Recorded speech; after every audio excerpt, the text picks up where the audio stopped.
Documento 59. A Era da Vida Marinha em Urântia. Consideramos a história de Urântia tendo seu começo há cerca de 1 bilhão de anos, abrangendo 5 eras maiores. 1. A Era da Pré-Vida, que se estende pelos primeiros 450 milhões de anos, aproximadamente desde a época em que o planeta atingiu o seu tamanho atual até o tempo do estabelecimento da vida. Os vossos pesquisadores designaram este período como a Era Arqueozoica. 2. A Era da Aurora da Vida, que abrange os 150 milhões de anos seguintes. Esta época interpõe-se entre a Era precedente, de pré-vida, ou Idade dos Cataclismos, e o período seguinte, de uma vida marinha mais desenvolvida. Esta é conhecida dos vossos pesquisadores como a Era Proterozoica. 3. A Era da Vida Marinha cobre os 250 milhões de anos subsequentes e é mais conhecida a vossa como sendo a Era Paleozoica. 4. A Era da Vida Terrestre Primitiva estende-se aos 100 milhões de anos seguintes e vós a conheceis como a Era Mesozoica. 5. A Era dos Mamíferos ocupa os últimos 50 milhões de anos. Esta era de tempos recentes é a conhecida como Era Cenozoica. A Era de Vida Marinha, assim, cobre cerca de 1/4 da vossa história planetária. Pode ser subdividida em 6 longos períodos, cada um caracterizado por certos desenvolvimentos bem definidos, tanto nos domínios geológicos quanto nos reinos biológicos. No início dessa era, o fundo dos mares, as extensas plataformas continentais e numerosas bacias litorâneas rasas estão cobertas de prolífera vegetação. As formas mais simples e primitivas de vida animal já se encontram desenvolvidas a partir dos organismos vegetais precedentes, e os organismos animais mais simples já percorrem o seu caminho gradualmente ao longo das linhas costeiras das várias massas de terra, e, enfim, os inúmeros mares interiores fervilham de vida marinha primitiva. Como tão poucos desses organismos iniciais tinham carapaças, pouquíssimos foram preservados como fósseis. Todavia, o cenário está pronto para os capítulos de abertura daquele grande livro de pedra de preservação dos registros da vida tão metodicamente depositados durante as idades que se sucederam. O continente da América do Norte é maravilhosamente rico em depósitos contendo fósseis de todas as eras de vida marinha. As primeiríssimas e mais antigas camadas estão separadas dos últimos estratos do período precedente por grandes depósitos erosivos que nitidamente distinguem esses dois estágios do desenvolvimento planetário. 1. A vida marinha primitiva nos mares rasos, a idade dos trilobitas. Por volta da aurora desse período de relativa quietude na superfície da Terra, a vida está confinada aos vários mares interiores e à linha oceânica do litoral, pois não evoluiu ainda nenhuma forma de organismo terrestre. Os animais marinhos primitivos estão bem estabelecidos e preparados para o próximo desenvolvimento evolucionário. As amebas são sobreviventes típicos desse estágio inicial de vida animal, tendo surgido mais para o final do período precedente de transição. Há 400 milhões de anos, a vida marinha, tanto a vegetal quanto a animal, está bastante bem distribuída por todo o mundo. O clima do planeta torna-se um pouco mais quente e mais regular. Há uma inundação geral dos litorais dos vários continentes, particularmente os da América do Sul e do Norte. Novos oceanos aparecem e as massas mais antigas de água crescem amplamente. A vegetação agora, pela primeira vez, avança terra acima e logo faz um progresso considerável de adaptação a um habitat não marinho. Subitamente, sem gradação de ancestrais, surgem os primeiros animais multicelulares. Os trilobitas evoluíram e, durante idades, eles dominam os mares. Do ponto de vista da vida marinha, esta é a idade dos trilobitas. Na parte mais recente dessa época, grande parte da América do Norte e Europa emergiu dos mares. A crosta da Terra estava temporariamente estabilizada. Montanhas, ou melhor, altas elevações de terra, ergueram-se ao longo das costas do Atlântico e do Pacífico, nas Antilhas e sul da Europa. Toda a região do Caribe estava bastante elevada. Há 390 milhões de anos, as terras estavam ainda elevadas. Em partes ocidentais e orientais da América e na Europa Ocidental, podem ser encontrados os estratos de rocha depositados durante essas épocas, e essas são as rochas mais antigas a conter fósseis de trilobitas. Havia muitos longos golfos em forma de dedo, com a água projetando-se para dentro das massas de terra, nos quais foram depositadas essas rochas contendo fósseis. Dentro de uns poucos milhões de anos, o Oceano Pacífico estaria começando a invadir os continentes americanos. O afundamento da Terra foi devido principalmente ao ajustamento da crosta, embora a movimentação lateral da Terra ou movimentação continental fosse também um fator. Há 380 milhões de anos, a Ásia estava afundando e todos os outros continentes experimentavam uma imersão de pouca duração. À medida, porém, que essa época avançou, o Oceano Atlântico recém-surgido fazia grandes incursões em toda a costa adjacente. O Atlântico do Norte ou os mares árticos estavam então ligados às águas meridionais do Golfo. Quando esse Mar do Sul invadiu a Depressão Apalachiana, as suas ondas quebraram-se a leste contra montanhas tão altas quanto os Alpes. Em geral, contudo, os continentes eram terras baixas e desinteressantes, bastante desprovidas de beleza cênica. Os depósitos sedimentares dessas idades são de 4 espécies. 1. Os conglomerados, matéria depositada perto das linhas de costa. 2. Os arenitos, depósitos feitos em águas rasas, mas onde as ondas eram suficientes para impedir o depósito de lodo. 3. Os xistos, depósitos feitos em águas mais profundas e calmas. 4. O calcário. Incluem-se aqui os depósitos de conchas de trilobitas em águas profundas. Os fósseis de trilobitas dessa época apresentam certas uniformidades básicas, acompanhadas de variações bem assinaladas. Os desenvolvimentos animais iniciais das 3 implantações originais da vida eram característicos. Aqueles que apareceram no hemisfério ocidental eram ligeiramente diferentes daqueles do grupo eurasiano e australásico ou australiano-antártido. Há 370 milhões de anos ocorreram submersões tremendas, quase totais, da América do Norte e América do Sul, seguidas dos afundamentos da África e Austrália. Apenas algumas partes da América do Norte permaneceram acima desses mares rasos do Cambriano. 5 milhões de anos mais tarde, os mares estavam retraindo-se diante da elevação da Terra, e todos esses fenômenos de afundamento e elevação de terras não eram drásticos, acontecendo vagarosamente durante milhões de anos. Os estratos contendo fósseis dos trilobitas dessa época afloram aqui e ali em todos os continentes, exceto na Ásia Central. Em muitas regiões, tais rochas são horizontais, mas nas montanhas elas são inclinadas e distorcidas por causa da pressão e das dobras, e tais pressões modificaram em muitos locais o caráter original de tais depósitos. O arenito transformou-se em quartzo e o xisto transformou-se em ardósia, enquanto o calcário converteu-se em mármore. Há 360 milhões de anos, as terras ainda estavam emergindo. A América do Norte e a América do Sul encontravam-se bem acima do mar. A Europa Ocidental e as Ilhas Britânicas estavam emergindo, exceto partes do país de Gales, que se achavam profundamente submersas. Não havia grandes lençóis de gelo durante essas idades. Os depósitos supostamente glaciais que surgiram por causa desses estratos na Europa, na África, na China e na Austrália são devidos a montanhas glaciais ou ao deslocamento de detritos glaciais de origem recente. O clima no todo global era oceânico, não continental. Os mares do sul então eram mais quentes que atualmente e estendiam-se desde a América do Norte até as regiões polares. A corrente do Golfo corria pela parte central da América do Norte, sendo defletida na direção leste para banhar e aquecer as margens da Groenlândia, fazendo daquele continente, hoje coberto por um manto de gelo, um verdadeiro paraíso tropical. A vida marinha era mais uniforme em todo o planeta, sendo constituída de algas marinhas, organismos unicelulares, esponjas simples, trilobitas e outros crustáceos, camarões, caranguejos e lagostas. 3.000 variedades de braquiópodes apareceram no final desse período, e, dessas, apenas 200 sobreviveram.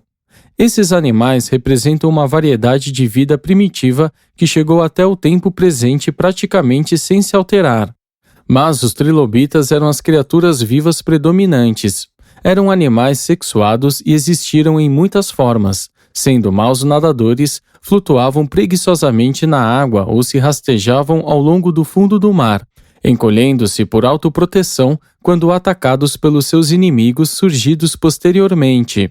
E cresceram em comprimento, de 5 até 30 centímetros, e desenvolveram-se em 4 grupos distintos: os carnívoros, os herbívoros, os onívoros e os comedores de lodo.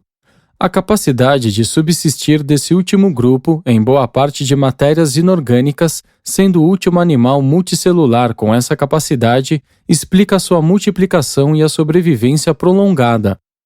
Esse era o quadro biogeológico de Urântia no final daquele longo período da história do mundo, abrangendo 50 milhões de anos que os vossos geólogos designaram como Cambriano. 2. O primeiro estágio de inundação continental, a idade dos animais invertebrados. Os fenômenos periódicos de elevação e afundamento das terras, característicos dessa época, foram bem graduais e não espetaculares, sendo acompanhados de pouca ou nenhuma atividade vulcânica. Em todas essas sucessivas elevações e depressões de terras, o continente-mãe asiático não compartilhou totalmente da história das outras extensões de terra. Ele experimentou muitas inundações, mergulhando primeiro em uma direção e depois em outra, mais particularmente na sua história primitiva, mas não apresenta os depósitos uniformes de rocha que podem ser descobertos nos outros continentes. Em épocas recentes, a Ásia tem sido a mais estável de todas as massas de terra.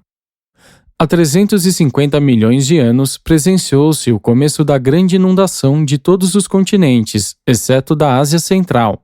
As massas de terra foram repetidamente cobertas de água. Apenas as terras altas da costa permaneceram acima dessas oscilações de mares internos rasos, mas espalhados. 3 inundações maiores caracterizaram esse período, mas, antes que ele terminasse, os continentes de novo emergiram. A imersão total de terra sendo em 15% maior do que é atualmente. A região do Caribe estava bastante elevada. Esse período não é bem discernido na Europa porque as flutuações de terra foram menores enquanto a ação vulcânica foi mais persistente. Há 340 milhões de anos ocorreu um outro extenso afundamento de terras, exceto na Ásia e na Austrália. As águas dos oceanos do mundo eram geralmente compartilhadas. Essa foi a grande idade dos depósitos calcários. Grande parte das suas rochas foi depositada pelas algas que segregavam calcários. Uns poucos milhões de anos mais tarde, grandes porções dos continentes americanos e europeu começaram a emergir da água. No hemisfério ocidental, apenas um braço do Oceano Pacífico permaneceu sobre o México e sobre a região das atuais Montanhas Rochosas, mas, perto do fim dessa época, as costas do Atlântico e do Pacífico começaram novamente a afundar. Há 330 milhões de anos, o mundo assistiu ao início de uma época de relativa calma, com muita terra novamente acima da água. A única exceção desse regime de quietude terrestre foi a erupção do grande vulcão da América do Norte, a leste do Kentucky, em uma das maiores atividades solitárias de vulcões que o mundo jamais conheceu. As cinzas desse vulcão cobriram 1.300 km² a uma profundidade de 5 a 6 metros. Há 320 milhões de anos, ocorreu a terceira maior inundação desse período. As águas dessa inundação cobriram as terras submergidas pelo dilúvio precedente e, ao mesmo tempo, se estenderam até mais longe em muitas direções, em todas as Américas e Europa. A parte leste da América do Norte e oeste da Europa ficaram entre 3.000 e 4.500 metros sob a água. Há 310 milhões de anos, as massas de terra do mundo estavam novamente bem elevadas, excetuando-se a parte sulina da América do Norte. O México emergiu, criando assim o Mar do Golfo, e, desde então, este manteve a sua identidade. A vida nesse período continua a evoluir. O mundo, uma vez mais, está calmo e relativamente pacífico. O clima permanece suave e uniforme. As plantas das terras estão migrando para distâncias cada vez mais extensas e distantes das linhas litorâneas. Os modelos de vida acham-se bem desenvolvidos, embora poucos fósseis de plantas dessa época sejam encontrados. Essa foi a grande idade da evolução do organismo animal individual, embora muitas das mudanças básicas, tais como a transição de vegetal para animal, hajam ocorrido anteriormente. A fauna marinha desenvolveu-se até o ponto em que todo tipo de vida abaixo da escala do vertebrado estava representado nos fósseis daquelas rochas que foram depositadas durante esses tempos. Mas todos esses animais eram organismos marinhos. Nenhum animal terrestre havia surgido ainda, excetuando-se uns poucos tipos de vermes que escavavam ao longo das linhas da costa. Nem as plantas terrestres haviam ainda coberto os continentes. Existia, então, muito dióxido de carbono no ar para permitir a existência de respiradores de ar. Primariamente, todos os animais, excetuando-se alguns dos mais primitivos, dependiam direta ou indiretamente da vida vegetal para a sua existência. Os trilobitas ainda eram predominantes. Esses pequenos animais existiam em dezenas de milhares de modelos e foram os predecessores dos modernos crustáceos. Alguns dos trilobitas tinham entre 25 e 4 mil olhos minúsculos. Outros possuíam rudimentos de olhos. Com o término desse período, os trilobitas dividiram o domínio dos mares com várias outras formas de vida invertebrada. Contudo, desapareceram totalmente durante o começo do período seguinte. As algas que segregavam o calcário estavam bastante espalhadas. Existiam milhares de espécies de ancestrais primitivos dos corais. Os vermes do mar eram abundantes e havia muitas variedades de medusas que depois ficaram extintas. Os corais e os tipos posteriores de esponjas então evoluíram. Os cefalópodes estavam bem desenvolvidos e sobreviveram como náutilos perolados, polvos, cibas e lulas dos tempos atuais. Havia muitas variedades de animais portadores de conchas, mas estas, então, não se faziam tão necessárias para propósitos defensivos, como nas idades subsequentes. Os gastrópodes estavam presentes nas águas dos antigos mares e incluíam os caramujos marinhos univalves, os moluscos e caracóis. Os gastrópodes bivalves atravessaram os milhões de anos que nos separaram daquela época quase do mesmo modo como existiam então e abrangem outros moluscos, mexilhões, ostras e vieiras. Os organismos valvulares abrigados em conchas também evoluíram, e esses braquiópodes viviam naquelas águas antigas de um modo bastante semelhante ao de hoje. Inclusive, possuíam uma articulação e outras espécies de arranjos de proteção nas suas conchas. E assim termina a história evolucionária do segundo grande período da vida marinha, que é conhecido pelos vossos geólogos como Ordoviciano. 3. O estágio da segunda grande inundação, o período dos corais, a idade dos braraquiópodes. Há 300 milhões de anos, um outro grande período de submersão de terras teve início. A invasão dos antigos mares silurianos para o norte e para o sul engolfou a maior parte da Europa e da América do Norte. As terras não estavam muito elevadas acima do mar e, assim, não se produziram muitos depósitos ao longo das margens. Os mares estavam repletos de animais de conchas calcárias e a queda dessas conchas para o fundo do mar gradualmente formou camadas muito espessas de calcário. Este é o primeiro vasto depósito de calcário e cobre praticamente toda a Europa e a América do Norte, mas só se aparece na superfície da Terra em poucos locais. A espessura dessa antiga camada de rocha tem, em média, 300 metros, mas muitos desses depósitos, desde então, foram grandemente deformados pelos mergulhos, pelas sublevações e falhas, e muitos se transformaram em quartzo, xisto e mármore. Nas camadas de pedra desse período não são encontradas rochas ígneas nem lavas, exceto aquelas dos grandes vulcões do sul da Europa, da parte leste do Maine e dos fluxos de lava de Quebec. A ação vulcânica havia terminado em grande parte. Essa foi uma época de grande depósito de água, pouquíssima ou nenhuma montanha formou-se. Há 290 milhões de anos, o mar havia se afastado consideravelmente dos continentes, e o fundo dos oceanos vizinhos estava afundando. As massas de terra achavam-se pouco alteradas até que submergissem novamente. Os movimentos primitivos das montanhas de todos os continentes estavam começando, E a maior dessas elevações da crosta situava-se nos Himalaias, na Ásia e nas grandes montanhas da Caledônia, estendendo-se da Irlanda à Escócia e indo até Spitsbergen. É nos depósitos dessa idade que grande parte dos gases, do petróleo, do zinco e do chumbo são encontrados, o gás e o petróleo derivando-se das enormes acumulações de matérias vegetal e animal depositadas na época das submersões anteriores da Terra, enquanto os depósitos minerais representam a sedimentação das massas de águas estagnadas. Muitos dos depósitos de sal em rocha pertencem a esse período. Os trilobitas tiveram um rápido declínio e o centro do cenário foi ocupado pelos moluscos maiores ou cefalópodes.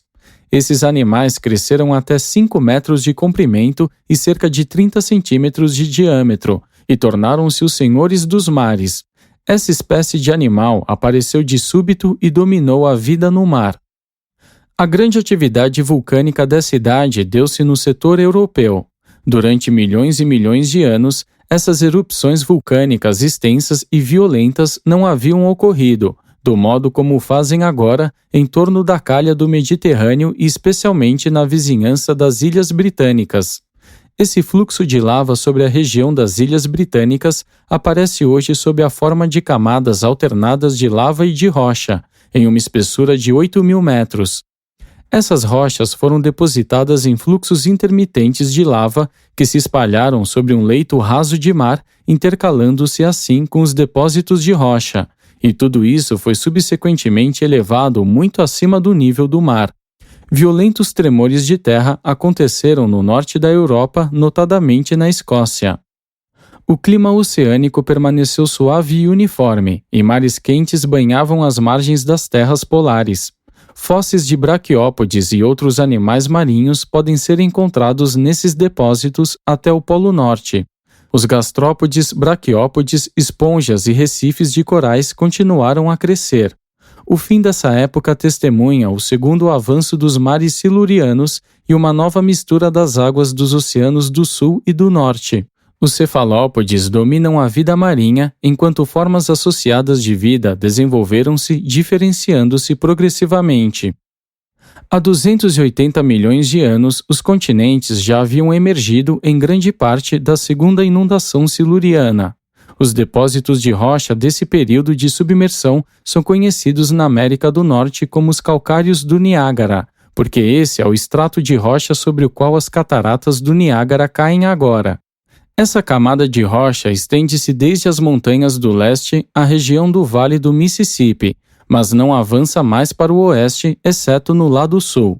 Várias camadas estendem-se ao Canadá, partes da América do Sul, da Austrália e de boa parte da Europa, sendo que a espessura média dessa série do Niágara é de cerca de 200 metros. Imediatamente por sobre o depósito do Niágara, em muitas regiões, pode ser encontrado um acúmulo de conglomerados de xistos e rochas de sal. Essa é uma acumulação de sedimentações secundárias. Esse sal precipitou-se em grandes lagoas que se abriram e se fecharam alternadamente para o mar e então ocorreu a evaporação, seguida do depósito de sal junto com outras matérias carreadas na solução. Em algumas regiões, esses leitos de rochas de sal têm 20 metros de espessura. O clima é regular e suave. Os fósseis marinhos são depositados nas regiões árticas. Todavia, ao final dessa época, os mares estão tão excessivamente salgados que pouquíssimas vidas sobrevivem. Mais perto do final da submersão siluriana, acontece um grande aumento dos equinodermos, os lírios de pedra, como fica evidenciado pelos depósitos de calcários crinoides.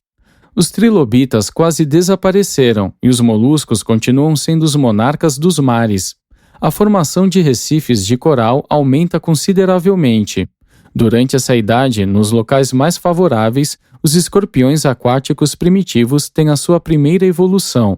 Logo em seguida, e subitamente, os verdadeiros escorpiões, que de fato respiram ar, fazem o seu aparecimento. Esses desenvolvimentos terminam o terceiro período de vida marinha, cobrindo 25 milhões de anos, e é conhecido dos vossos pesquisadores como Siluriano. 4. O estágio da grande emergência de terras, o período da vida vegetal na Terra, a idade dos peixes. Na luta de toda uma idade entre terra e água, durante longos períodos, o mar tem sido relativamente vitorioso. As épocas da vitória da terra, porém, estão prestes a chegar, e as derivas continentais até então não aconteceram, mas, algumas vezes, praticamente todas as terras do mundo estiveram ligadas por istmos, delgados e pontes estreitas de terra. À medida que a Terra emerge da última inundação siluriana, um período importante para o desenvolvimento do mundo e para a evolução da vida chega ao fim. É a aurora de uma nova idade da Terra.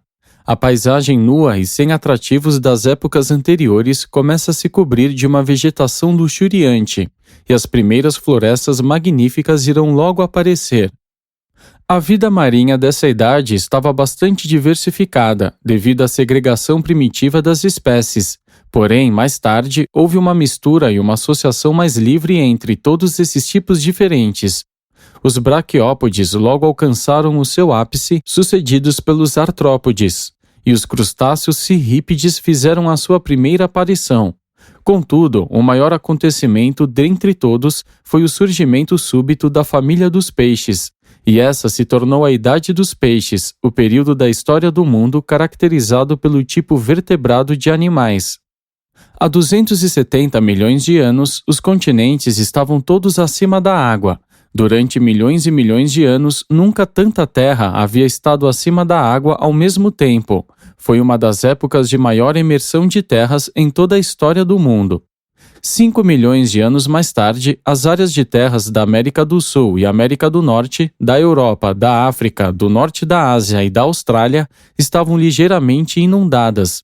Na América do Norte, a submersão em uma época ou em outra havia sido quase completa, e as camadas resultantes de calcário iam de 150 a 1.500 metros de espessura. Esses vários mares devonianos inicialmente estenderam-se em uma direção, e então em uma outra, de modo que o imenso mar Ártico interior norte-americano encontrou uma saída para o Oceano Pacífico pelo lado norte da Califórnia. Há 260 milhões de anos, ao final dessa época de depressões de terras, a América do Norte estava parcialmente repleta de mares, tendo conexões simultâneas com as águas do Pacífico, Atlântico, Ártico e do Golfo. Os depósitos desses últimos estágios da primeira enchente devoniana têm, em média, 300 metros de espessura. Os recifes de coral que caracterizaram tais épocas indicam que os mares interiores eram claros e rasos. Esses depósitos de coral estão expostos nos bancos do rio Ohio, próximos de Louisville, no Kentucky, e têm cerca de 30 metros de espessura, abrangendo mais de 200 variedades. Essas formações de corais estendem-se ao Canadá e norte da Europa, indo até as regiões árticas. Em seguida a essas submersões, muitas das linhas litorâneas foram consideravelmente elevadas, de modo que os primeiros depósitos ficaram cobertos por lodo ou xisto. Há também um extrato vermelho de arenito que caracteriza uma das sedimentações devonianas. E tal camada vermelha estende-se sobre grande parte da superfície da Terra, sendo encontrada na América do Sul, América do Norte, Europa, Rússia, China, África e Austrália. Tais depósitos vermelhos sugerem condições áridas ou semiáridas, mas o clima dessa época ainda era suave e regular. Durante todo esse período, a terra sudoeste da ilha de Cincinnati permaneceu bem acima da água. Contudo, grande parte da Europa Ocidental, incluindo as Ilhas Britânicas, submergiu. No país de Gales, Alemanha e outros locais na Europa, as rochas devonianas apresentam mais de 6.000 metros de espessura. Há 250 milhões de anos, testemunhou-se o aparecimento da família dos peixes, os vertebrados, um dos acontecimentos mais importantes de toda a pré-evolução humana. Os artrópodes, ou crustáceos, foram os ancestrais dos primeiros vertebrados. Os pioneiros da família dos peixes consistiram em 2 ancestrais artrópodes modificados. Um tinha um corpo longo conectado à cabeça e à cauda, enquanto o outro era um pré-peixe, sem espinha e sem mandíbulas. Todavia, esses tipos preliminares foram rapidamente destruídos quando os peixes, os primeiros vertebrados do mundo animal, fizeram seu súbito aparecimento vindos do norte.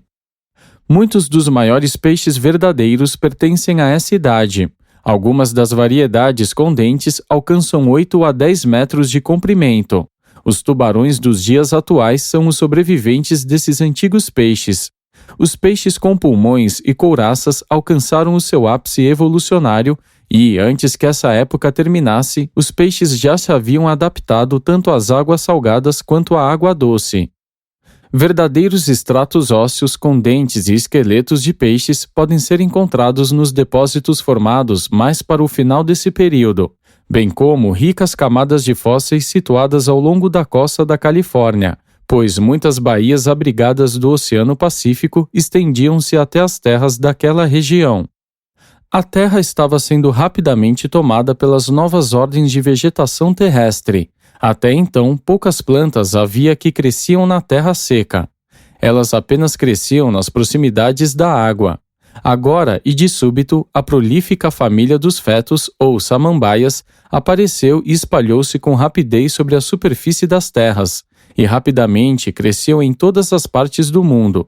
Com troncos de 60 centímetros de diâmetro e 12 metros de altura, verdadeiros tipos de árvores logo se desenvolveram.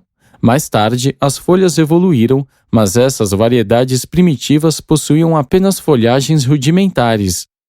Havia muitas plantas menores, mas os seus fósseis não são encontrados, pois elas foram destruídas em geral pelas bactérias que haviam surgido ainda mais cedo.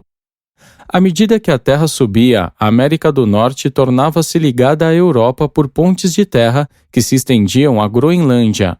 Hoje, a Groenlândia mantém os remanescentes dessas plantas terrestres primitivas sob o seu manto de gelo. Há 240 milhões de anos, partes das terras, não só da Europa como da América do Norte e América do Sul, começaram a afundar. Esse afundamento marcou o aparecimento da última e menos extensa das enchentes devonianas.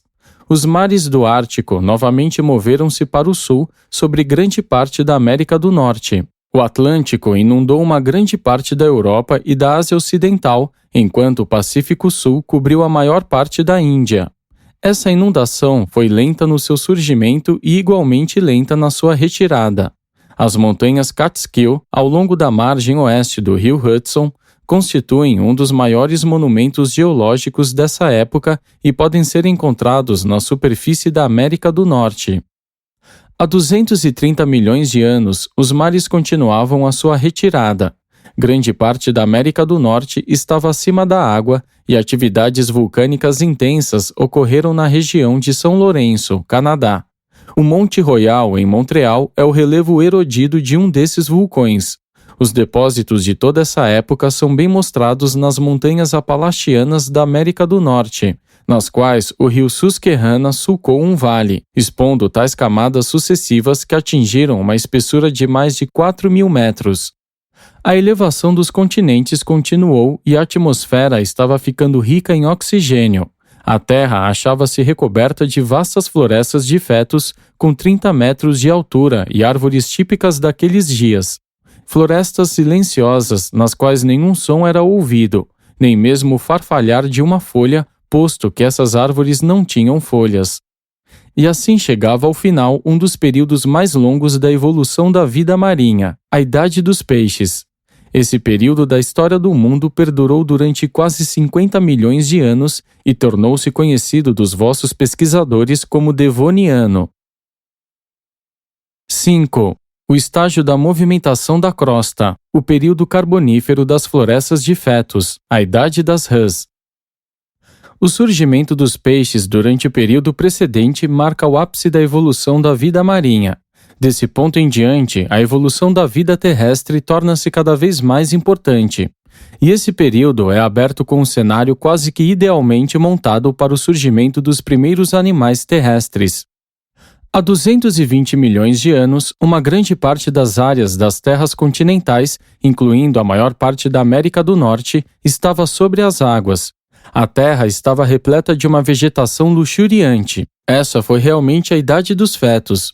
O dióxido de carbono ainda se fazia presente na atmosfera, mas em um grau decrescente. Pouco depois, a parte central da América do Norte foi inundada, formando-se dois grandes mares interiores. Os planaltos, ao longo das costas do Atlântico e do Pacífico, situavam-se pouco além das linhas costeiras atuais. Esses dois mares em breve tiveram as suas águas unidas e as diferentes formas de vida ali existentes puderam mesclar-se entre si, e a união dessas faunas marinhas deu início ao rápido declínio mundial da vida marinha e à abertura do período subsequente de vida terrestre. Há 210 milhões de anos, os mares árticos de águas quentes cobriram a maior parte da América do Norte e Europa. As águas polares do Sul inundaram a América do Sul e a Austrália, ao passo que a África, tanto quanto a Ásia, encontravam-se grandemente elevadas. Quando os mares atingiram o seu nível mais alto, um novo desenvolvimento evolucionário subitamente aconteceu. Abruptamente, os primeiros animais terrestres surgiram. Numerosas espécies desses animais tornaram-se capazes de viver na terra e na água. Esses anfíbios respiravam o ar e desenvolveram-se dos artrópodes, cujas bexigas natatórias transformaram-se em pulmões. Das águas salgadas dos mares, os caramujos, os escorpiões e as rãs arrastaram-se para a terra. Hoje, as rãs ainda põem os seus ovos na água, e a sua cria ainda tem, no início, a forma de pequenos peixes, os girinos. Esse período bem que poderia ser conhecido como a Idade das Rãs. Logo depois, os insetos fizeram a sua primeira aparição e, juntamente com aranhas, escorpiões, baratas, grilos e gafanhotos, logo se espalharam pelos continentes do mundo. As libélulas mediam 75 centímetros de envergadura. 1000 espécies de baratas desenvolveram-se e algumas cresceram até o comprimento de 10 centímetros. 2 grupos de equinodermos tornaram-se especialmente bem desenvolvidos e constituem, na realidade, os fósseis guias dessa época. Os grandes tubarões comedores de conchas também atingiram um alto grau de evolução e, por mais de 5 milhões de anos, predominaram nos oceanos. O clima era ainda suave e regular. A vida marinha pouco mudou. Os peixes de água doce estavam desenvolvendo-se e os trilobitas encontravam-se muito perto da extinção. Os corais eram escassos e grande parte do calcário estava sendo elaborada pelos crinoides. Os melhores calcários para a construção foram depositados durante essa época. As águas de muitos dos mares interiores eram tão pesadamente carregadas de cal e outros minerais que interferiram grandemente no progresso e no desenvolvimento de muitas espécies marinhas. Finalmente, os mares ficaram limpos por causa de um grande depósito de pedras minerais, contendo, em alguns locais, zinco e chumbo. Os depósitos dessa primeira idade carbonífera têm uma espessura de 150 a 600 metros, consistindo em arenitos, xistos e calcário. Os estratos mais antigos trazem os fósseis de plantas e animais, tanto marinhos quanto terrestres, e junto uma grande quantidade de sedimentos de cascalho. Pequenas quantidades de carvão explorável são encontradiças nesses estratos mais antigos. Tais depósitos, em toda a Europa, são bastante similares aos da América do Norte. Mas para o final dessa época, as terras da América do Norte começaram a elevar-se. Houve uma curta interrupção e o mar voltou a cobrir cerca de metade dos seus leitos anteriores.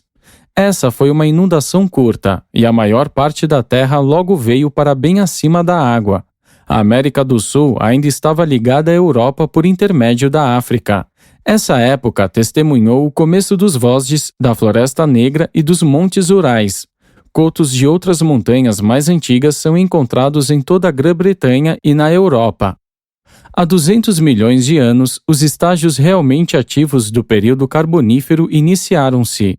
Durante 20 milhões de anos, antes desse tempo, os primeiros depósitos de carvão estavam sendo precipitados, mas agora as atividades de formação de carvão em escala mais ampla estavam em processo. A duração real da época do depósito de carvão foi de um pouco mais de 25 milhões de anos. As terras estavam periodicamente indo para cima e para baixo devido à mudança do nível do mar ocasionada pelas atividades no fundo dos oceanos. Essa instabilidade na crosta, o assentamento e a elevação da terra, somada à proliferação da vegetação dos pântanos costeiros, contribuiu para a produção de extensos depósitos de carvão que levaram esse período a ser conhecido como Carbonífero, e o clima ainda era suave em todo o mundo. As camadas de carvão alternaram-se com as do xisto, rocha e conglomerados. Essas camadas de carvão, na parte central e oriental dos Estados Unidos, variam entre 12 e 15 metros de espessura. Muitos desses depósitos, porém, foram carreados durante as elevações subsequentes da Terra. Em algumas partes da América do Norte e Europa, o substrato que possui carvão tem 5.500 metros de espessura. A presença das raízes das árvores, na medida em que elas cresciam na argila que limita as camadas atuais de carvão, demonstra que o carvão foi formado exatamente onde ele agora é encontrado. O carvão, preservado pela água e modificado pela pressão, é o remanescente constituído dos restos da vegetação exuberante que crescia nos lamaçais e margens dos pântanos dessa idade longínqua. As camadas de carvão frequentemente contêm gás e petróleo. Camadas de turfa remanescentes da vegetação do passado teriam sido convertidas em um tipo de carvão quando submetidas a uma pressão apropriada e ao calor. O antracito foi submetido a uma pressão e um calor maiores do que os outros carvões. Na América do Norte, os estratos carboníferos apresentam-se em diversas camadas, o que indica o número de vezes que a Terra afundou e de novo se elevou. Esse número é variável desde 10 no Illinois a 20 na Pensilvânia e desde 35 no Alabama e 75 no Canadá. Tanto os fósseis de água doce quanto os de água salgada são encontráveis nas camadas de carvão. Durante toda essa época, as montanhas da América do Norte e América do Sul estavam em movimento, tanto os Andes quanto as montanhas rochosas ancestrais do Sul elevavam-se.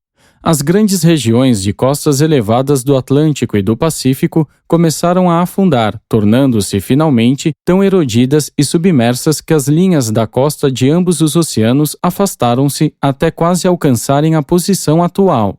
Os depósitos dessa inundação têm uma espessura média de 300 metros.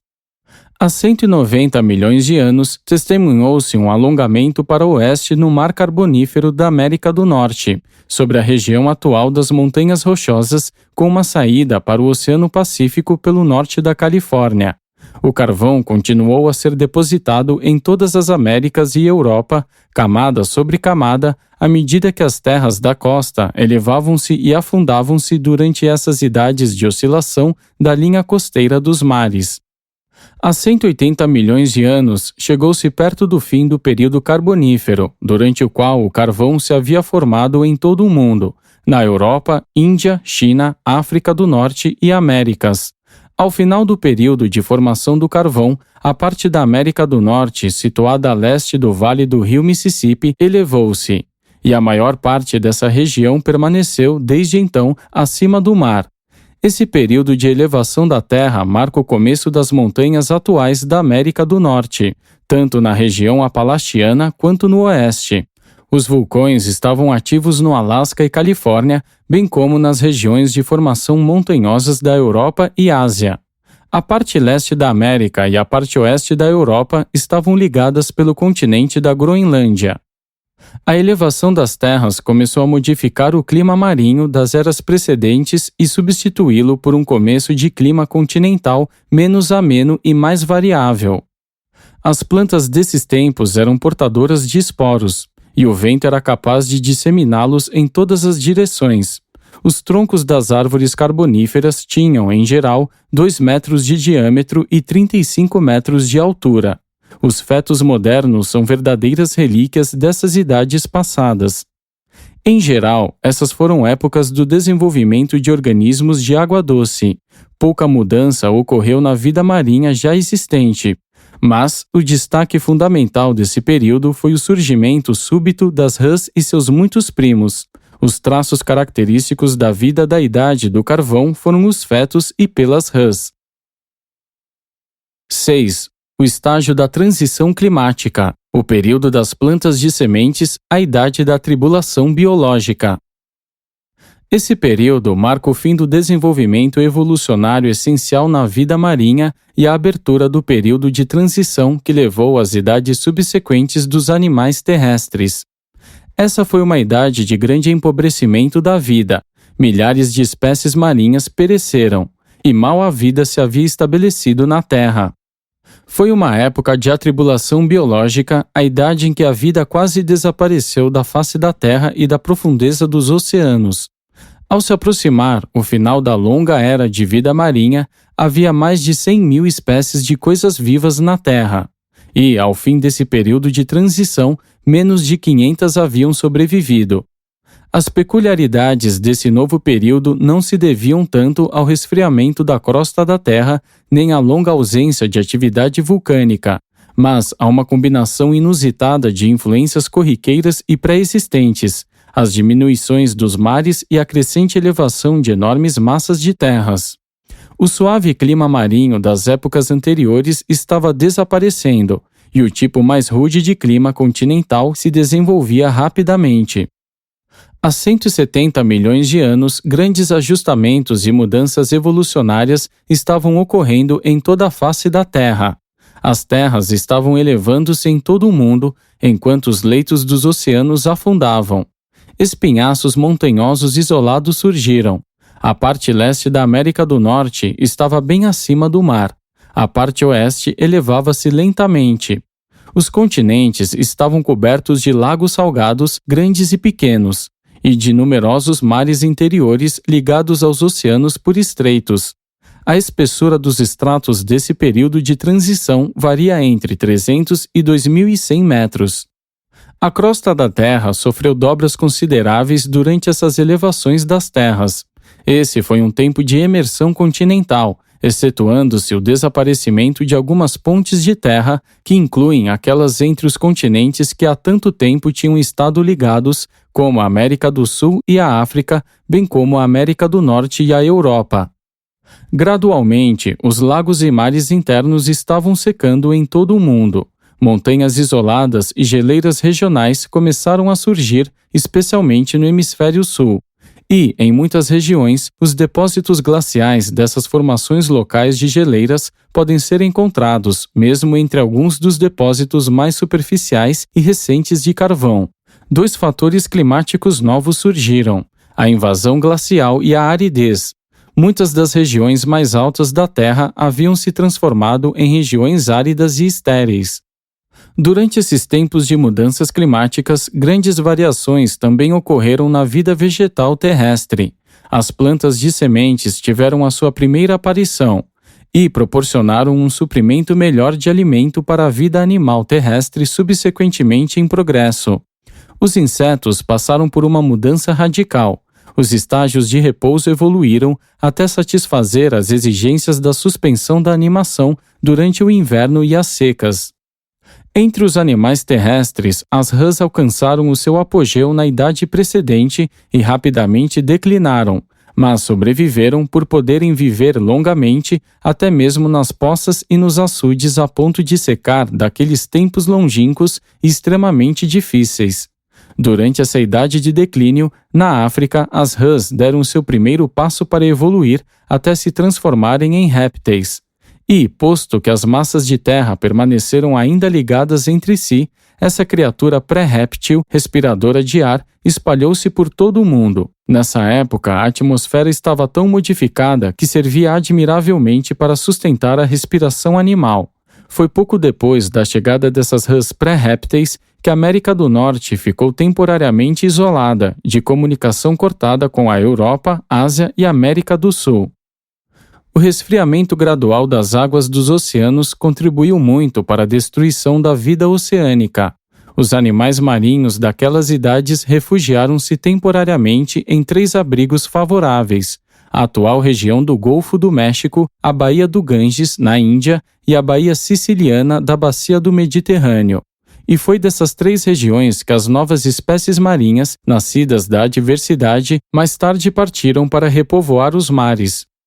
Há 160 milhões de anos, as terras estavam amplamente cobertas pela vegetação adaptada para sustentar a vida animal terrestre, e a atmosfera havia atingido as condições ideais para a respiração animal.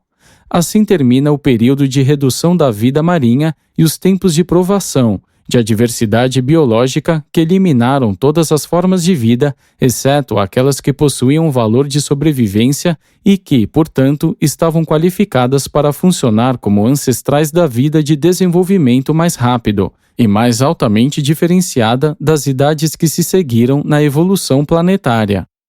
O término desse período de atribulação biológica, conhecido dos vossos estudantes como Permiano, marca também o fim da longa era paleozoica, que abrange 1/4 da história planetária, ou seja, 250 milhões de anos. O vasto berçário oceânico de vida em Urântia havia servido ao seu propósito. Durante as longas idades em que as terras ainda eram inadequadas para sustentar a vida, antes que a atmosfera contivesse oxigênio bastante para sustentar os animais terrestres superiores, o mar foi maternal e nutriu a vida primitiva do reino. Agora, a importância biológica do mar diminui progressivamente, enquanto o segundo estágio da evolução começa a desenvolver-se nas terras. Apresentado por um portador de vida de Nébadon, um daqueles que pertenceram ao corpo originalmente designado para Urântia.